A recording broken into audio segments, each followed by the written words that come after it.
Dom Afonso III. Dom Afonso III de Portugal, nasceu em Coimbra, a 5 de maio de 1210 e morreu a 16 de fevereiro de 1279, cognominado Bolonhês por ter sido casado com a Condessa Matilde II de Bolonha. Foi o quinto rei de Portugal.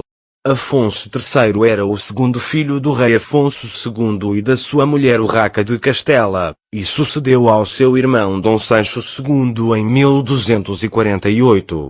Como segundo filho, Afonso não deveria herdar o trono destinado a Sancho e por isso viveu em França, onde se casou com Matilde II de Bolonha em 1235. Tornando-se assim conde Jurux-Sories de Bolonha, onde servia como um dirigente militar, combatendo em nome do rei Luís IX, rei de França seu primo.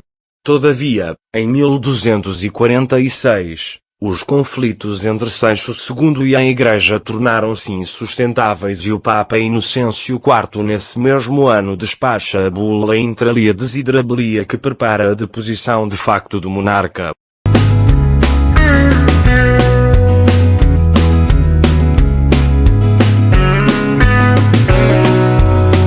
O papado ainda aconselha Afonso, conde de Bolonha, a partir para a Terra Santa em cruzada e também que passe a estar na Espanha, fazendo aí guerra ao Islão.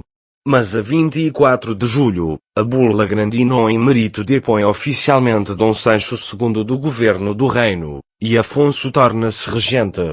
Os fidalgos levantam-se contra Sancho, e Afonso cede a todas as pretensões do clero no juramento de Paris, uma assembleia de prelados e nobres portugueses, jurando que guardaria todos os privilégios, foros e costumes dos municípios, cavaleiros, peões, religiosos e clérigos seculares do reino.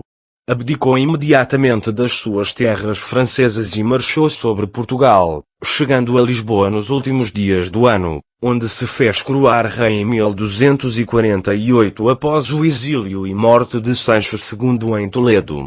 Até à morte de Dom Sancho II e a sua consequente coroação, Dom Afonso apenas usou os títulos de visitador, curador e defensor do reino.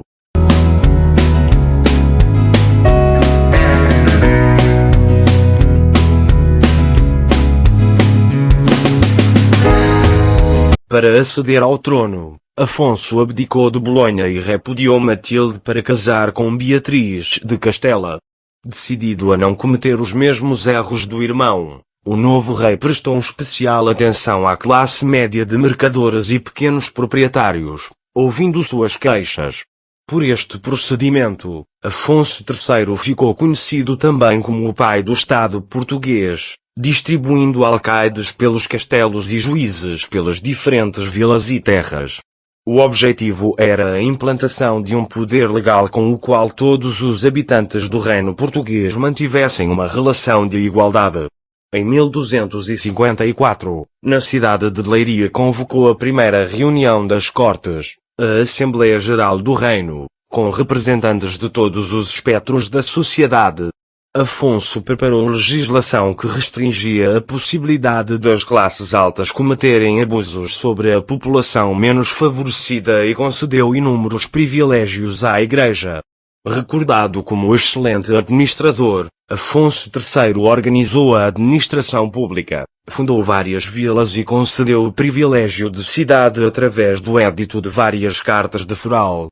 Em 1255, transferiu a capital do Reino de Portugal de Coimbra para Lisboa. Foram por sua ordem feitas as Inquirições Gerais, iniciadas em 1258, como forma do rei controlar, não só o grande poder da nobreza, mas também para saber se lhe estavam a ser usurpados bens que, por direito, pertenciam à coroa.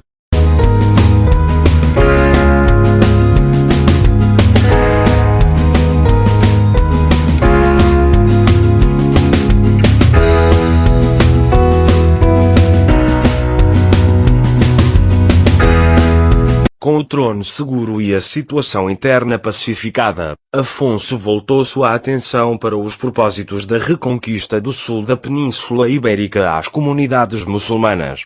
Durante o seu reinado, Faro foi tomada com sucesso em 1249 e o Algarve incorporado no Reino de Portugal.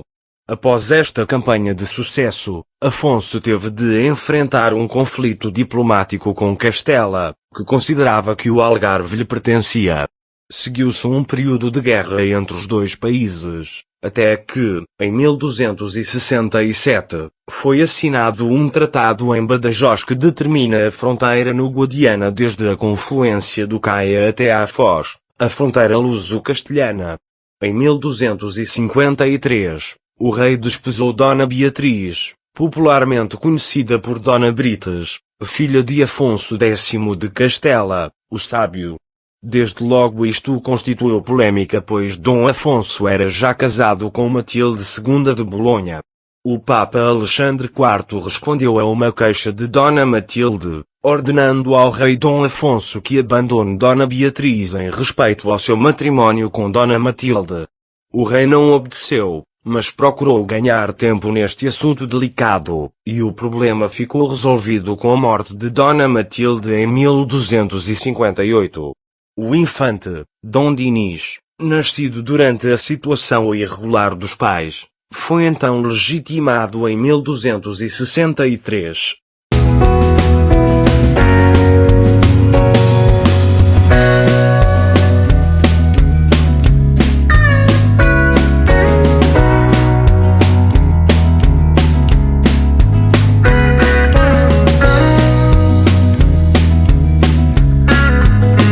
O grande conflito com o clero também se deve ao facto do rei ter legislado no sentido de equilibrar o poder municipal em prejuízo do poder do clero e da nobreza. O rei, que era muito querido pelos portugueses por decisões como a da abolição da anúdova, imposto do trabalho braçal gratuito, que obrigava as gentes a trabalhar na construção e reparação de castelos e palácios, muros, fossos e as outras obras militares, recebeu apoio das Cortes de Santarém em janeiro de 1274, onde foi nomeada uma comissão para fazer um inquérito às acusações que os bispos faziam ao rei. A comissão, composta maioritariamente por adeptos do rei, absolveu-o. O Papa Gregório X, porém, não aceitou a resolução tomada nas Cortes de Santarém e mandou que se excomungasse o rei e fosse lançado interdito sobre o reino em 1277. À sua morte, em 1279, Dom Afonso III jurou obediência à Igreja e a restituição de tudo o que lhe tinha tirado. Face a esta atitude do rei, o abade de Alcobaça levantou-lhe a excomunhão e o rei foi sepultado no mosteiro de Alcobaça.